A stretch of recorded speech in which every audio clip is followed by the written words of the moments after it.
प्रश्न, खालील विधाने वाचून व्यक्ती ओळखा. विधान ए, सरोजिनी नायडू यांनी हिंदू मुस्लिम ऐक्याचे राजदूत म्हणून त्यांचा गौरव केला. विधान बी, मी प्रथम राष्ट्रवादी आहे, नंतरही राष्ट्रवादी आहे आणि शेवटीही राष्ट्रवादी आहे, असे विधान कायदेमंडळातील भाषणात केले. पर्यायी उत्तरे: 1. सर सय्यद अहमद खान, 2. मौलाना अबुल कलाम आझाद, 3. मोहम्मद अली जिना, 4. मोहम्मद इक्बाल. उत्तर: 3. मोहम्मद अली जिना. स्पष्टीकरण: ही दोन्ही विधाने मोहम्मद अली जिना यांच्याशी संबंधित आहेत.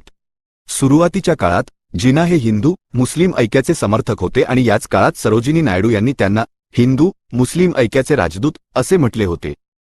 तसेच मी प्रथम राष्ट्रवादी आहे, नंतरही राष्ट्रवादी आहे आणि शेवटीही राष्ट्रवादी आहे, हे प्रसिद्ध विधान त्यांनी कायदेमंडळातील एका भाषणात केले होते, जे त्यांच्या तत्कालीन राष्ट्रवादी भूमिकेचे निदर्शक आहे.